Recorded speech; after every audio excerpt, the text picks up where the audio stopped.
Napakarami na pong nagiging pag-aaral tungkol sa Christianity. But Christianity is really all about Christ.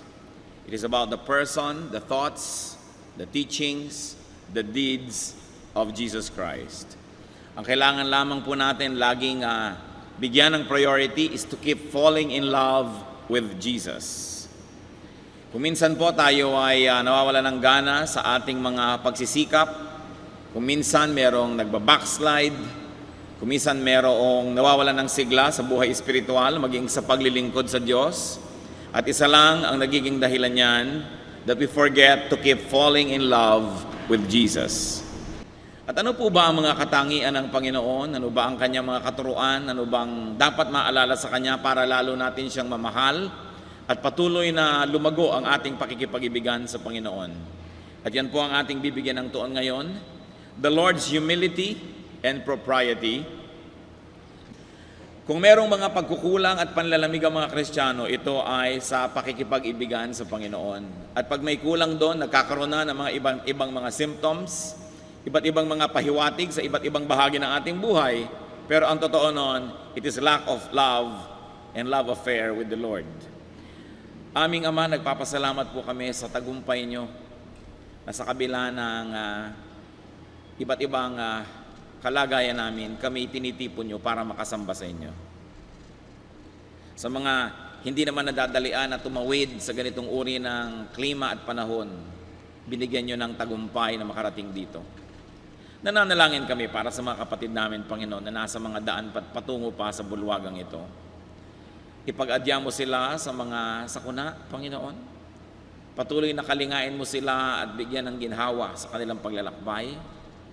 At nawa, Panginoon, makarating ng maluwalhati sa aming piling upang kasama naming makasamba, malugod, tumanggap ng mga pagtutuwid, pagtuturo at pagpapalakas nyo. Yan naman ang aming nais, Panginoon, kayo malagay sa gitna ng aming buong church, O God. We like you to be in the center of our fellowship, to be in the center of our lives. Now, Lord, take that central place. Sit on your throne of power and glory. Continue to receive our worship, our offerings, our thanksgiving, and may you dispense blessing to us right now. Sa kabila ng aming mga kalagayan, mga kakulangan, mga karumihan, patawarin niyo po kami, puspusin at pagpalain. Iligtas mo kami sa mga kasinungalingan, sa mga pandaraya ng aming damdamin, ng aming emosyon, sa pandaraya at impluensya ng aming kapwa. And Lord, may you find us continuously and consistently falling in love with you. Lord, may you let your face shine upon us, and may your words give us peace. May your words straighten up our crooked lives, and may your words be our light. Teach us, Father, be the speaker. We seek you confidently in the name of your Son, Jesus, our Lord and Savior. Amen. Falling in love with Jesus. Pagka po nagtatanong tayo, bakit mo mamahalang yung asawa, bakit mo mamahalang yung kaibigan, bakit mo mahalang yung anak o magulang, kadalasan nagbibigay tayo ng mga katangian na nagiging dahilan para sila maging kaibig-ibig. Ano-ano ba ang mga katangian ng Panginoon na talaga namang kaibig-ibig? Matthew 3:13-15, ang atin pong tutunghayan. Then Jesus came from Galilee to the Jordan to be baptized by John. But John tried to deter him, saying, I need to be baptized by you, and do you come to me? Jesus replied, Let it be so now. It is proper for us to do this to fulfill all righteousness. Then John consented. Napakaganda pong window into which we can look at the character of Jesus. So let's take a look at what the Lord did. Mula po sa Galilea, siya nagpunta sa Jordan River. It was a journey that could have taken him 25 kilometers of walking. Hindi madali. Siya ang anak ng Diyos, hari ng mga hari, tagapagligtas ng daigdig, but he submitted himself to a public baptism, to an ordinance that was only for humans. He submitted himself to the ministration of a prophet who was just a man. An exalted prophet maybe, but in the presence of Jesus, he was just a man. And he submitted himself to the ministration of what you might call a subordinate. He humbled himself before John, who for all intents and purposes was an inferior. Isipin ninyo na ang Panginoong Jesus maglalakbay ng malayo, maglalakad, pupunta kay Juan para magpabautismo. John, who was full of the Spirit, quickly understood the implications. And John did not want to place himself above Jesus. He tried to stop the Lord. Nung makita ni Juan na eto ang Panginoon at magpapabautismo sa kanya, sabi, naku, hindi po yata tama ito. Hindi bagay. Pinigil ni John, subalit hindi napigil ang Panginoon. Sabi ng Panginoon, hayaan mo na. Tuplin natin ang lahat ng mga tamang gawin. At least for now, let us do all of this because this is proper. Si Juan, na sa Matthew 3:11, sinasabi niya sa mga tao, I baptize you with water for repentance, but after me will come one who is more powerful than I, whose sandals I am not fit to carry. He will baptize you with the Holy Spirit and with fire. Kung minamalaki na ng mga tao ang ginagawa ni John, sabi ni John, maliit na bagay ito. Binabautismahan ko lang kayo ng tubig na nanggagaling dito sa ilog na ito. May kasunod ako, may darating na pinaghahawian ko ng daan. Siya ang the real thing, sabi niya. Siya ang magbabautismo sa inyo ng Espiritu Santo at ng apoy. Siya ang tutupok ng inyong mga kasamaan at mga karumihan at maglilinis sa inyo na hindi ako karapat-dapat na bitbitin ang kanyang sapin sa paa. Pagkatapos, narito ngayon ang Panginoong Jesus, magpapabautismo kay John, baligtad. But Jesus insisted. For now, sabi niya, sige na. It is proper and in order to complete the requirements. It is the proper, the correct, the beneficial thing to do at this time. So what can we learn about the Lord here? That the Lord was proper. He was proper. He obeyed the rules. He did not seek VIP treatment. And He showed and He led the way. Sabi naman niya sa John 14:6, I am the way. His way is the way. It is not just a way among many ways. It is the way. Kaya nakikita natin dito, napakagaling niya. Kung saan niya pinapupunta at pinadadaan ang kanyang mga tagasunod, ang kanyang mga anak, nauna na niyang daanan. Maging ang pagsunod sa tubig ng bautismo, sinunod niya. Wala siyang ipinagagawa sa atin na di niya naunang gawin. Wala siyang kabanalan, pagtitiis, pagsasakripisyo na hinihingi sa kanyang mga anak na hindi na niya naunang ginawa pa. Sa katunayan, may mga ginawa siyang hindi na niya ipinagagawa sa atin. Tulad ng mamatay sa krus, mapako doon. Ginawa na niya para sa atin. Subalit may mga ginawa siyang marapat lang sundin at sundan ng lahat ng kanyang mga anak. 1 Peter 2:21, to this you were called, because Christ suffered for you, leaving you an example that you should follow in His steps. Kaya maging sa simpleng-simpleng pagsunod sa tubig ng bautismo, tayo ba'y nakasunod na dyan? O do we think we're exempted? Kung ang Panginoong Jesus, na hindi naman niya tunay na kailangan yun, ay nagpasailalim sa pagbabautismo, lalo naman ang kanyang mga anak. At lahat ng kanyang pinadadaanan, pwedeng pagkatiwalaan. We can trust the map that Jesus gives us because He had passed that way Himself. Kuminsan po, ako'y naiimbita ang inyong lingkod sa iba't ibang mga churches kung saan-saang dako. Hindi naman lahat ng lugar ay madaling hanapin. At kuminsan, magpapadala sila ng mapa na talaga naman pong kuminsan ay mawawala ang inyong joy pag sinunod nyo yung mapa dahil ang gulo. Malelate pa kayo sa pupuntahan ninyo dahil ang nakakaintindi lang ng mapa yung mga taga-ron sa lugar na yon. Meron pa ako nakitang mapa, dito ka makakarating, may note, 2 kilometers before the Catholic Church. Paano ko malalaman na 2 kilometers na before the Catholic Church? Before nga. Naiintindihan nila dahil taga-ron sila.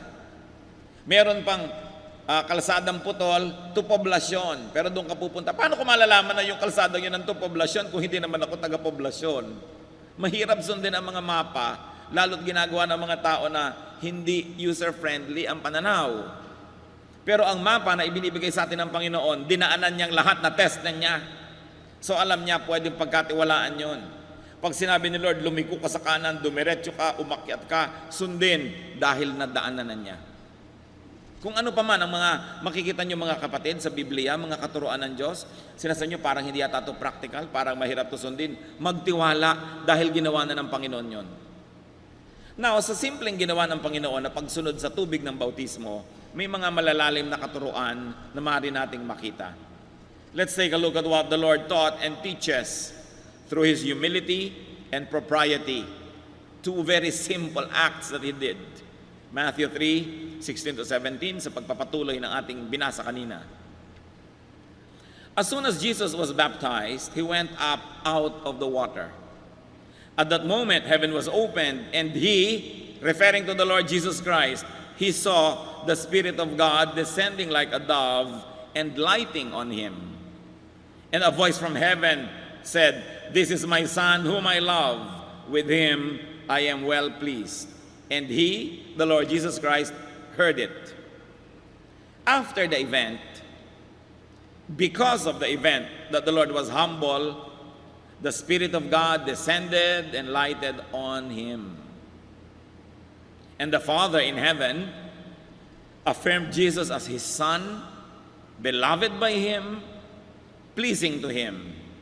Jesus saw and heard these wonderful events. His humility and correctness made Him see and made Him hear. Tayo po ba nakakakita ng dapat makita? Nakakarinig ng dapat marinig? Maaaring may mga bahagi ng ating buhay na merong dapat na tayong nakita, karunungan, realization, katotohanan, pero hindi natin nakita dahil tayo nagmamataas. Maaaring merong pagtutuwid, direksyon na ibinibigay, pero hindi natin marinig dahil tayo binibingi ng ating mga kataasan, mga kayabangan. Pag tayo hindi na lumalagay sa lugar, sobrang taas ng pagtingin sa ating sarili, nabubulag tayo sa mga dapat makita. Nabibingi tayo sa mga dapat marinig. But the Lord's humility exalted Him. Luke 18:14, everyone who exalts himself will be humbled, and he who humbles himself will be exalted.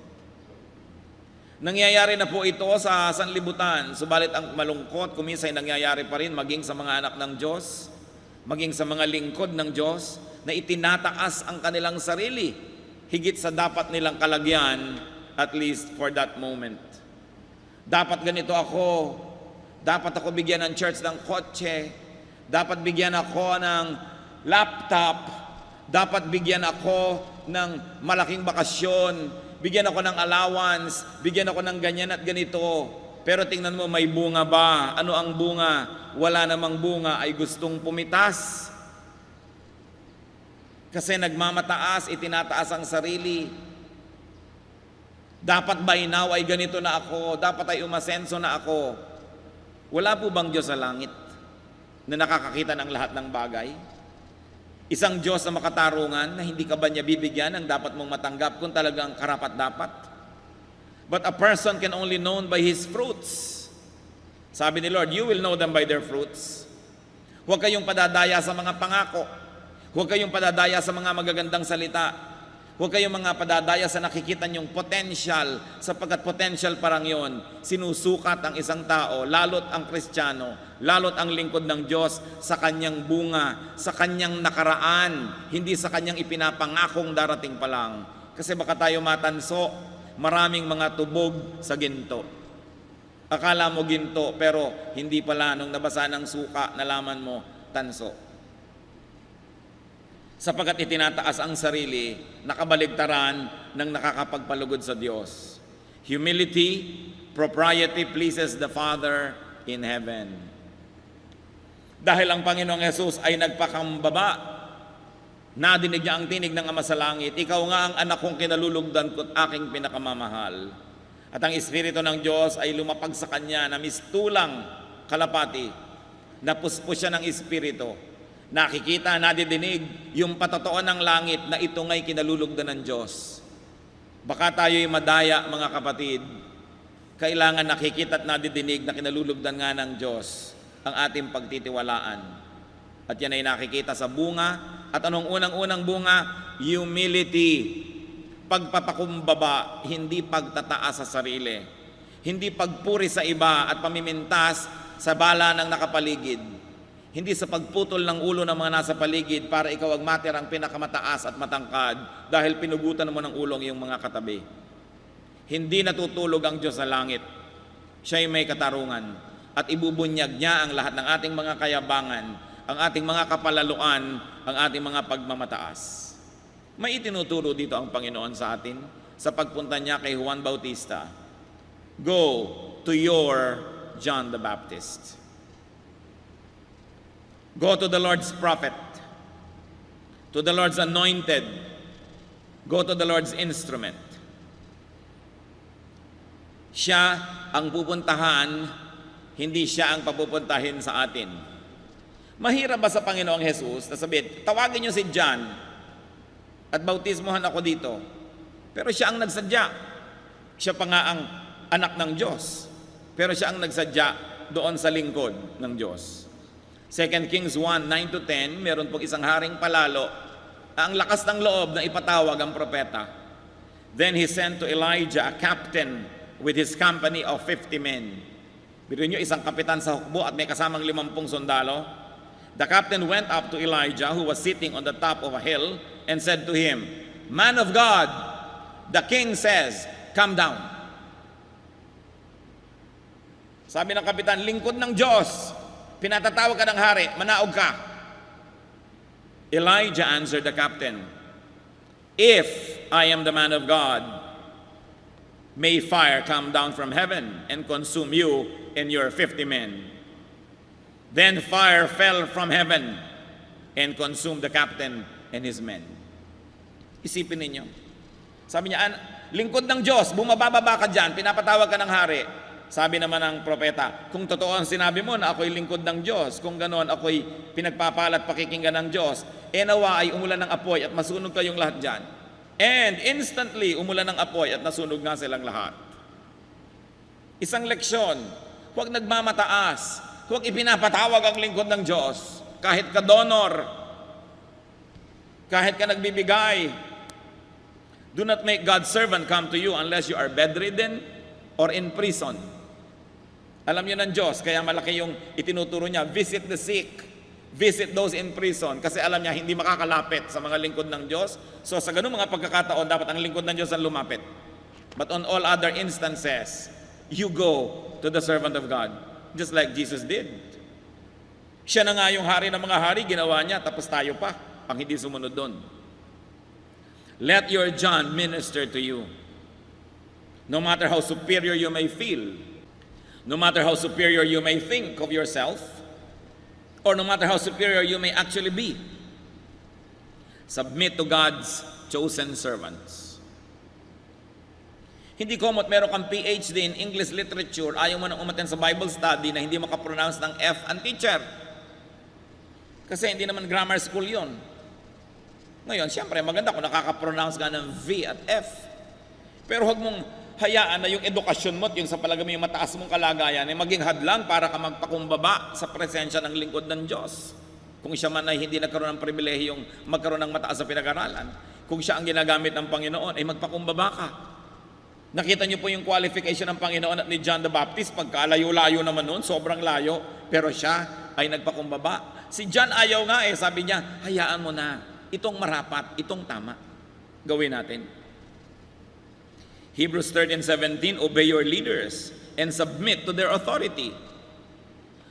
Gaano karaming mga anak ng Diyos ang nag-o-obey sa kanilang leaders at nagsasubmit sa authority? Kutakot-takot ang pakiusap, tapusin niyo po ang message, tapusin niyo ang closing prayer, tapusin niyo ang closing song. Ang mga anak ng Diyos, pag naisipang tumayot, umalis, alisan na, di baling maabala yung ibang nagwa-worship pa. Liban na lang, of course, sinisikap nyo lamang na umattend ng service, pero magtatrabaho pa kayo mamayang 10 o'clock, papasok pa kayo sa inyong opisina o sa mall o kung sa kayo namamasukan, o kailangan nyo isugod sa ospital dahil pumutok ka inyong abdo. Pero ba't hindi matapos-tapos ang worship service? Ayaw masiksikan sa pinto, nagkakandara pang lumabas, ba't nagmamadali? Yung bang simpleng-simpleng pakiusap na yun ay napakahirap sundin. Sabi, obey your leaders and submit to their authority. Gaano karaming mga assistant pastor, mga choir director, mga Sunday school teacher o principal ang hindi sinusunod ang kanilang pastor. Nagre-rebelyon. Gusto magtayo ng sarili nilang mga kaharian. Obey your leaders and submit to their authority. Whoever aspires to be a leader must first be obedient to his own leader. Kaya kung hindi siya obedient, nakikita nyo na, hindi ito ang material to become another leader. Huwag tayong mapadaya sa mga pangakot magagandang mga salita. Si Hitler may napakagandang magsalita, subalit napahamak ang halos ay kalahati ng mundo dahil sa ganda niya magsalita at mga nahikayat na sumunod sa kanyang mga panunukso. Ano po ang sabi ng Hebrews 13:14? They keep watch over you as men who must give an account. Obey them so that their work will be a joy, not a burden, for that would be of no advantage to you. Masyado pong casual ngayon ng maraming Kristiyano. They obey only as their convenience allows. They obey only as they deem fit. But on all other areas, ang sarili na nila ang kanilang sinusunod. Kaya nawawala yung kapangyarihan ng church, nababawasan yung kapangyarihan ng fellowship ng Panginoon na dapat sana isang marching, conquering, victorious army. But what happens to an army when there is insubordination? It will collapse. That's why it is important to obey the chain of command. What else does the Lord teach us through His humility? Be sensitive to moments that require submission and humility. Do not be consistently high or glorious or above others. Do not desire to be above others. Ang itinuturo ng Panginoon, magpaligsahan kayo sa pagpapakumbaba, hindi sa pagmamataas, hindi sa pagyayabang. Maging sa mag-asawa, mga kapatid. Hindi ba higit lalo kayong mai-inlove sa inyong asawa kung siya'y mapagpakumbaba sa inyo? Hindi ang yabang-yabang niya. Hindi yung tinatrato kayo na para kayong basahan. Yun na lang gusto niyang panoorin ang mahalaga, yung gusto niyang panoorin hindi na. So siya ang may hawak ng remote parate. Naranasan niyo na bang iabot sa inyo ng asawa, eto ang remote darling, ikaw naman ang masunod. Hindi. Ako nagbabayad ng kuryente. Ako may hawak ng remote. No? Naging mas mahalaga na ba sa inyo kung anong ayaw niya, giniginaw na pala siya, gusto niyo temperature ng aircon, kayo naman gusto niyo parang nakano kayo sa Alaska. So magbalot ka dyan, gusto ko malamig. Hindi ba nawawalan yung pag-ibig, unti-unting nababawasan ng konti-konti, pero patuloy na nangyari yan, araw-araw, linggo-linggo, buwan-buwan, taon, mamaya, gusto na makipaghiwalay sa inyo? Kasi wala nang mahanap na iibigin. But if we outdo one another in being humble, especially mag-asawa, sa palagay ko, 99% ng mga paghihiwalay mababawasan. Yung pagpapaka-humble. Hindi pagka nagagalit na, nagsusumbatan. Ako ang kumikita dito, dinampot lang kita sa lusak. Nagsusumbatan. Ang ganda-ganda ko nung araw, pinakasalan kita, etong nangyari sa akin. Kaya nawawala ang pag-iibigan because people become proud. Romans 12:3. Do not think of yourself more highly than you ought, but rather, think of yourself with sober judgment. Ibig sabihin ng sober, yung hindi laseng. Sabi yung iba, laseng ang pagsukat nila sa sarili. Nalalasing sila, hindi tama ang kanilang judgment. Akala nila ang taas-taas nila, akala nila ang runong-runong nila, akala nila ang galing-galing nila. Sabi, think of yourself with sober judgment in accordance with the measure of faith God has given you. So mahalaga po, lagi tayong magpakumbaba. Pwedeng magaling na magaling tayo sa isang area of our life, pero on all other areas, may mas magaling na sa atin. The more specialist you become, the less you know about everything else outside of your area of specialty. Kaya dapat mas magiging humble ka pa.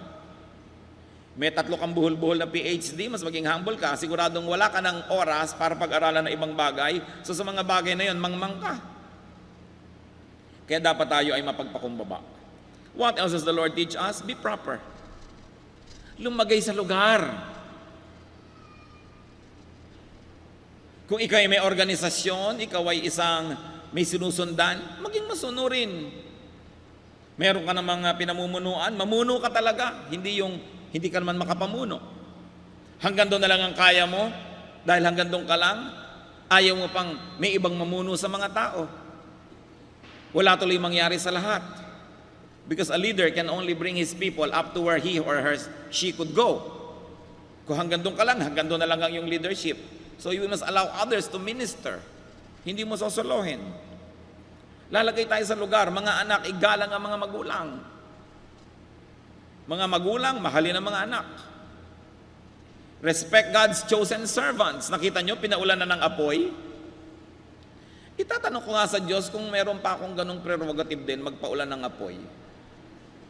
Marami na sigurong natupok, buti na lang at hindi ko naiisipan ng mga bagay na yan. At kung wala ay mabuti siguro, dahil the human nature will say, Lord, tupukin mo siya, tupukin mo siya. Because so many people can break a pastor's heart in so many ways. Because you always expect your leaders to be supermen. Lagi na lang kayo i-encourage, ina-encourage nyo ba naman? Lagi na lang kayo uunawain ba nyo naman? Laging kayo ang i-feed, finifeed nyo ba naman? One way makipagrelasyon ang maraming mga Kristiyano. Ang motto lang nila, give me. They always get and forget. Anong gusto nila sa kanilang mga spiritual leaders? You always give and forgive. People never realize how much pain they can give their leaders because of their ambitions na wala sa lugar, because of their complaints and high esteem about themselves na hindi naman bagay, because of their rebellions and disobedience. Kaya tuloy ang mga lingkod ng Diyos, pati si Moses, sabi niya, Diyos ko, patayin niyo na nga po ako, ang dami-dami kong taong nililid. Pati si Elijah, patayin niyo na ako, Lord. Ang dami mga prophet, talaga namang narating na yata yung napuno na sa mga tao. Because people are not humble. Instead of being humble, people are proud. Of course, the Lord showed the way. And another lesson is to fulfill all righteousness. Do not cut corners. Do not insist on personalized treatment, on being exempted from the rules. Maraming mga Kristiyano lagi gusto exempted. Meron lang tayong evangelism class. Pwede ba exempted na ako dyan? Sa growth na ako pupunta. Gusto lagi exempted. Magaling ako sa pinanggalingan ko, leader ako, pero malay namin dito kung saan ka nanggaling. So we like to be sure. So can you not obey the rules? If everybody would like to be accommodated, ang gulo na ng mundo, wala nang susunod sa batas. Even religious personages and VIPs can be guilty of this. Ayaw sumunod sa mga regulasyon. Pag magpe-pray na ang elder, ang pastor, o mag-pray na kayo, puwera na siya, hindi na siya makikipray. O mag-fast kayo, mga prayer warriors, pero yung siya hindi nagpa-fast. Exempted, the Lord showed the way. He got his feet wet. He led the people. So behold Jesus, the humble one, the proper one. Know and live by what is proper. Kailangan doon po tayo nananahan, tumitindig doon sa tama, sa correct, sa decente. 2 Corinthians 8:21, for we are taking pains to do what is right, not only in the eyes of the Lord, but also in the eyes of men. Gawin ang tama. Tama bang itaas ang sarili, ibaba ang iba? Tama bang pintasan ang iyong organisasyon para magmukha lang na ikaw ang tama? Tama bang pagmukhain mong masama ang iba para lang pagmukhain mo ang sarili mong mabuti? Kung meron po tayong mga tanong na dapat itanim sa ating laging isip, pwede niyong idikit sa inyong refrigerator, isulat sa inyong mga bulletin board. A beautiful question to always ask is it proper? Is it proper? Merong isang rebellious teacher, merong isang rebellious na assistant, merong isang rebellious na ganito. Is it proper to support them? Is it proper? Tama ba? Yun ang itanong. Is it the proper way? May nagmamataas, papalakihin mo palalo yung ego. May nagrereklamo, lalo mo pang susulsulan. May nagagalit, lalo mo pang gagalitin. Is it the proper way? Or should we give balance? Kaya kung minsan may mga tao nagpapakounsel sa inyong lingkod, kung minsan gusto na yatang sumama ang loob, akala laging kinakampihan ko yung kanilang isinusumbong. Pero di ba yun ang tama? Pag may nagsusumbong sa iyo, pag may nagagalit, bigyan mo naman siya ng balance, bigyan mo naman, baka naman hindi ganoon, baka ganito naman yung ibig sabihin ng kinakalaban mo. Hindi yung gusto mo lang kampihan ka ng kampihan ng kampihan.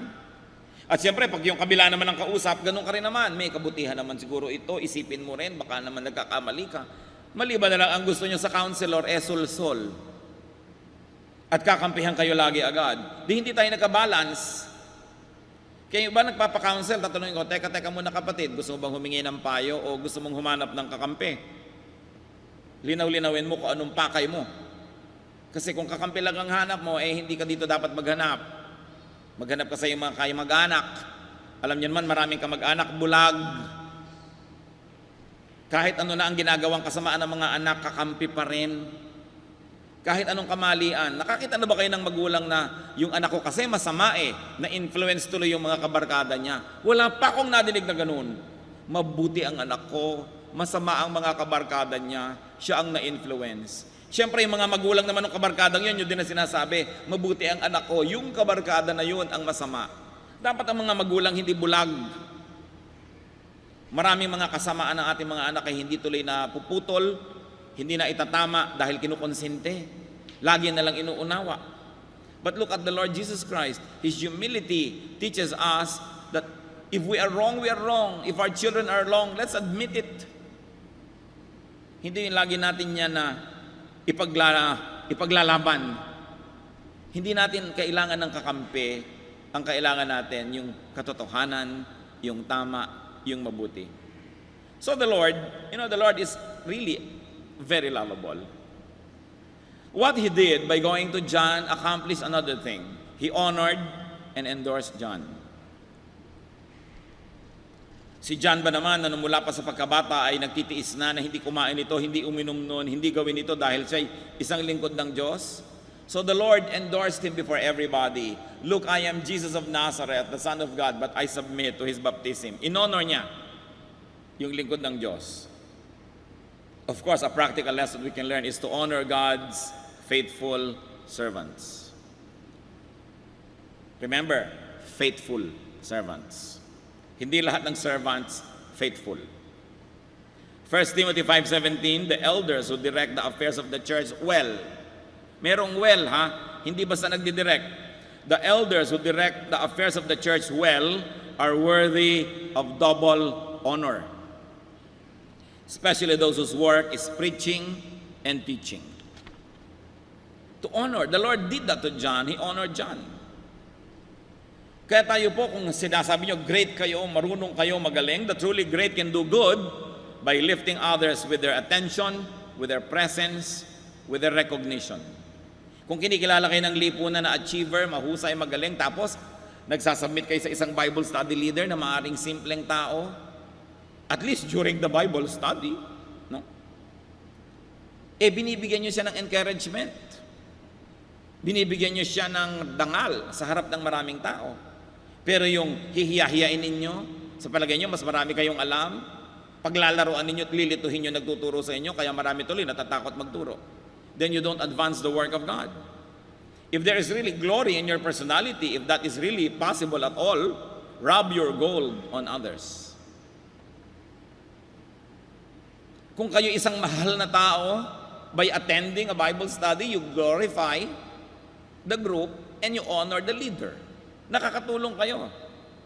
Kaya bilib na bilib po ako sa ilang mga taong talagang dapat kinikilala na sila, bantog na bantog. Halimbawa si Dr. Lucrecia Casilag, National Artist for Music. Pero kitang-kita ko po siya sa kanyang mga kilos, kung may mga struggling musicians, mga nag-uumpisang musical groups, pupunta siya, makikinig, a-attend, dadalo.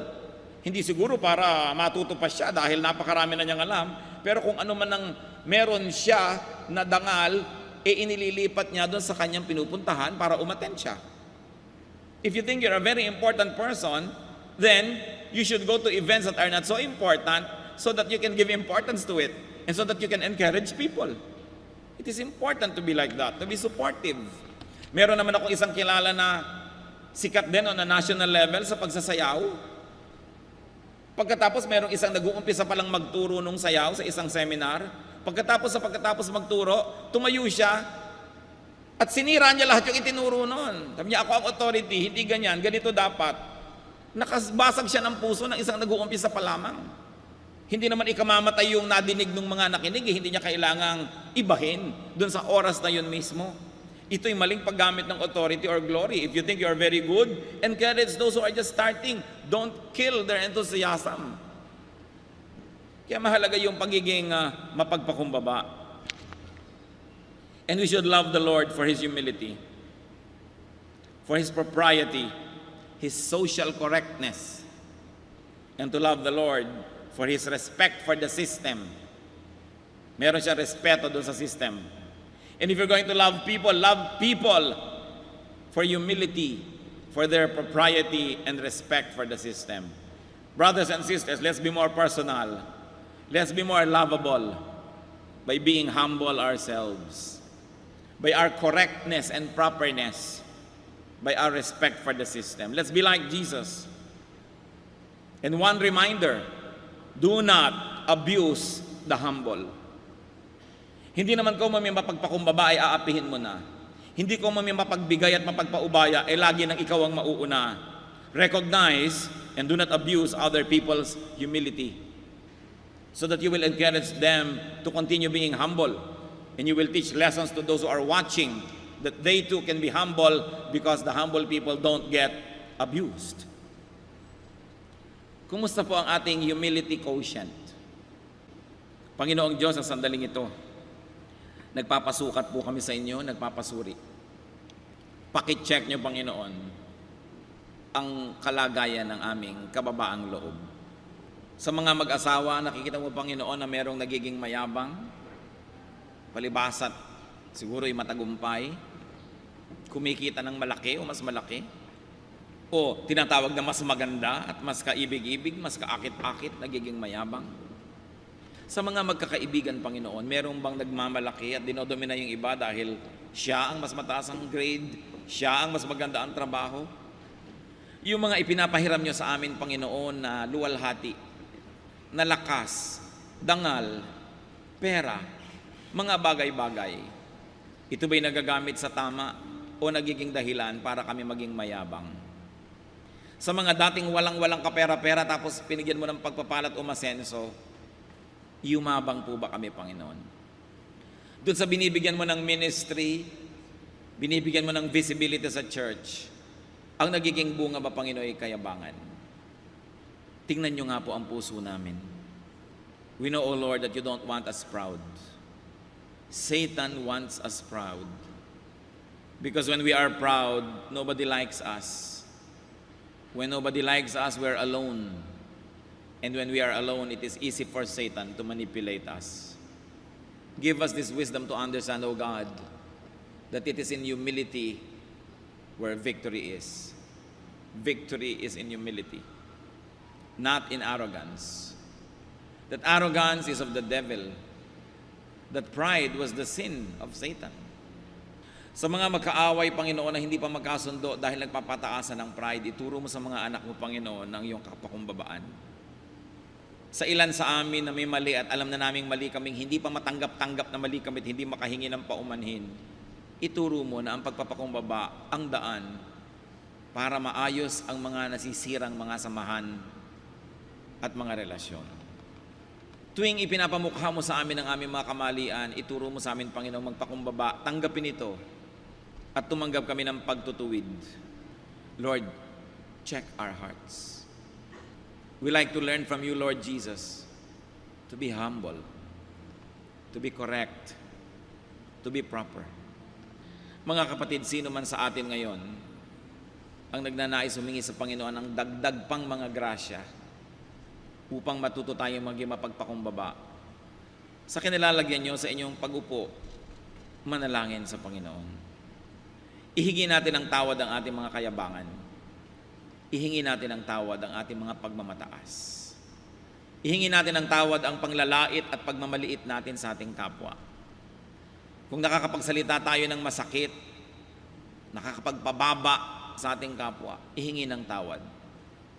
At sikapin din humingi ng tawad sa taong nasasaktan natin. Bunga ang hinahanap sa atin ng Diyos. Kabutihang loob, kababaang loob. Hindi lang aksyon. Hindi lang yung nakikita ng tao na performance. Puso na mapagpakumbaba. Kung meron sa atin na dahil sa mga tinamasang tagumpay, naging mayabang, isang paalala ito ngayon. Do not harden your heart as in the rebellion, but be humble. We are nothing. We can do nothing. We can have nothing on our own. Everything is God's grace. Sa ilang saglit ng katahimikan, makipagniig sa Diyos. Kung may dapat ihingi ng tawad, ihingi. Ang ating mga palalong ugali, mga salitang matataas, arte, mga facial expression na nagtataas sa sarili at nagbababa sa iba, hindi bagay sa mga anak ng Diyos. The Lord hears. Let's be silent before the Lord. Hindi kaya naming isa-isahin, Panginoon, kung bibilangin namin ang aming mga kayabangan, ang aming mga kapalaluan. Kung gugunitain namin ang mga taong sinaktan namin ang damdamin dahil nagsalita kami o umasal na para bang mas mataas kami kaysa sa kanila. Na ang totoo ay pareho lang kami, Panginoon, na hinuhugot nyo sa dilim, hinahango nyo sa pusali na aming mga kinasadlakan. Na ni isang tao ay walang malinis sa harapan mo, Panginoon. Ang lahat ay nagkulang na iyong kaluwalhatian. Ipatawad mo, Panginoon, ang aming mga pagmamataas. Ang kumisay mga pagmamalabis sa mga pahiram na authority na binibigay mo sa amin. Ang aming mga kayabangan. Ang pagpapaliit sa iba at pagpapalaki sa sarili. Lord, teach us very clearly that this is from the devil, that this is not of you. Lalong-lalo ang mga anak mo, Panginoon, na binibiyayaan at pinahihiram mo ng kayamanan, kapangyarihan, impluensya, kasikatan, tagumpay. Teach us to even be more humble, O God, because we know in our heart of hearts that we don't deserve anything but punishment from you because of our sinful condition. But you are gracious and kind that you give us undeserved blessings. Ipaalala niyo po. Turuan niyo rin po kami, Lord, na maging supportive sa mga humble people and never to be supportive of the proud, the arrogant, the rebellious. Ituro mo sa amin, Panginoon, na mananagot din kami kung anong uri ng ugali ang kinukonsente at itinutuwid namin.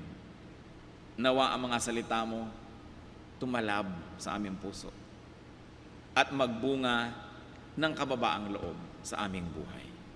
Ipaalala mo ang lahat ng mga pusong nasugatan namin, ituwid namin ito. Lalo kung sila'y malalapit sa amin, Panginoon. Turuan niyo kami, Lord, to submit to one another, to outdo one another in acts of humility, and therefore reflect the glory of your Son, Jesus. Patuloy tayong manahimik sa presensya ng Panginoon, mga kapatid. Hingin natin ang kanyang pagpapala, ang kanyang pagtutuwid sa kadalasan ay mapagmataas nating ugali. Be with God.